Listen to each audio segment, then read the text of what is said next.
ఓం శ్రీ మాత్రే నమః. ఇప్పుడు తెలియజేసే అంశము, ఈ సంవత్సరము చంద్రగ్రహణము అనేటువంటిది అసలు ఎప్పుడు వస్తుంది అని అంటే మార్చి నెల 3వ తారీఖు ఈ 2026 సంవత్సరం మార్చి నెల 3వ తారీఖున చంద్రగ్రహణము అనేటువంటిది ప్రారంభమవుతుంది వస్తుంది. ఇది పాల్గొన పూర్ణిమ రోజు జరుగుతుంది.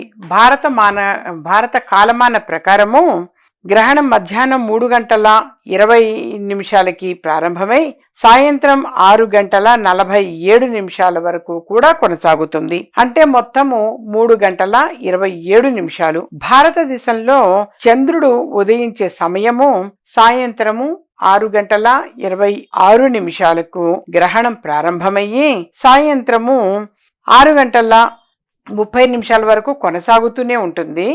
అయితే ఆ తర్వాత గ్రహణం క్రమంగా ముగుస్తుంది. ఈ గ్రహణం భారతదేశంలో కనిపించినందున దాని సూతక కాలం కూడా చెల్లుబాటులో పరిగణించబడుతుంది. అయితే చంద్రగ్రహణము అనేది ఆ రోజున సాయంత్రం 6:26 ప్రారంభమై 6:46 వరకు ఉంటుందంటే సంపూర్ణ గ్రహణము అనేటువంటిది మాత్రం 20 minutes 20 నిమిషాలు, సంపూర్ణ చంద్రగ్రహణం మాత్రం 20 నిమిషాలు ఉంటుంది.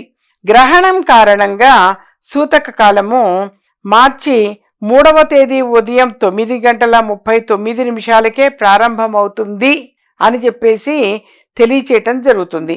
సూతక సమయంలో పూజ లేదా ఏదైనా కొత్త శుభకార్యము ప్రారంభించకూడదు. ఈ సమయంలో మతపరమైన నియమాలను పాటించడం మంచిదిగా భావిస్తారు. అయితే హోళీ రోజున ఈ చంద్రగ్రహణము పాక్షిక చంద్రగ్రహణంగా ఉంటుంది. ఇది భారతదేశంలో పాటు యూరప్, ఆసియా, ఉత్తర మరియు దక్షిణ అమెరికా, ఆస్ట్రేలియా మరియు ఆఫ్రికాలోని అనేక ప్రాంతాలలో కూడా కనిపిస్తుంది. అంటే మనకి చంద్రగ్రహణము అనేటువంటిది మాత్రం కరెక్ట్గా ఆ పట్టు అని అంటారు. ఆ గ్రహణ సమయము అనేటువంటిది మాత్రం 6:26 నుంచి 6:46 వరకు, అంటే 20 నిమిషాలు మాత్రమే.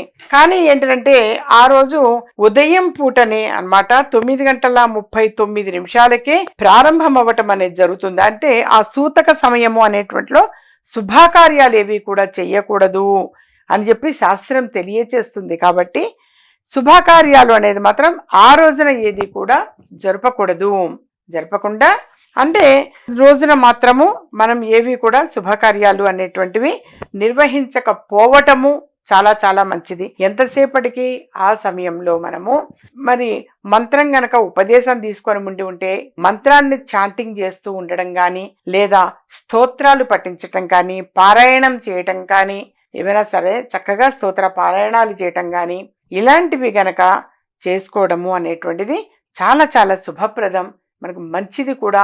గురుముఖతః ఉపదేశం తీసుకున్నటువంటి వాళ్ళు మాత్రం ఆ రోజు చక్కగా చేస్తూ ఉండవచ్చు. కాకపోతే ఆ రోజు సమయము అనేటువంటిది మాత్రము తప్పనిసరిగా మరి ఆచరించవలసినటువంటి సమయము అన్నప్పుడు మాత్రం 6:47 వరకు కొనసాగటము అనేటువంటిది జరుగుతుంది. కాబట్టి అంటే మొత్తం 3:27 పాటు, అంటే టోటల్గా 3:27 పాటు ఉంటుంది. దీన్ని మాత్రం కాస్త ఆ 3 గంటలు కూడా మనము ఏవైనా సరే ఎప్పుడైనా గురుముఖతః తీసుకున్నటువంటి మంత్రాలు పఠించటము, స్తోత్ర పారాయణాలు చేయటము ఇలాంటివి ఆచరిస్తూ ఉండడం చాలా చాలా శుభప్రదము. అలాగే మధ్యాహ్నం 3:20 నుంచి 6:47 వరకు, అంటే 3:27 మాత్రము చంద్రగ్రహణము అనేటువంటిది. కానీ వాస్తవంగా మనకి చంద్రగ్రహణము చంద్రుడు ఉదయించేటువంటి, అంటే చంద్రోదయము అని అంటాము. చంద్రోదయ సమయము అనేటువంటిది మాత్రము ఇక్కడ తెలియచేసేది 6:20 6:26 గ్రహణము ప్రారంభమయ్యి 6:30 వరకు అని అంటే మనకి ఆ సమయము అనేటువంటిది మాత్రము చంద్రోదయము జరిగేది మాత్రము 6:26 కాబట్టి అంటే మనము పరిగణలోకి తీసుకోవాల్సింది మాత్రం ఇక్కడ 3:20 నుంచి 6:47 వరకు, అంటే ఈ 3:27 పాటు కూడా చక్కగా ఎవరైనా సరే గురుముఖతః తీసుకున్నటువంటి మంత్రాల్ని మనం చాటింగ్ చేసుకుంటూ ఉండడం, స్తోత్ర పారాయణం చేస్తూ ఉండడం, ఈ అలాగే మంత్రాలు చదువుతూ ఉండటము, ఇలాంటివన్నీ కూడా మేలు జరుగుతాయి. యథార్థంగా చాలా చాలా మేలు జరుగుతుంది.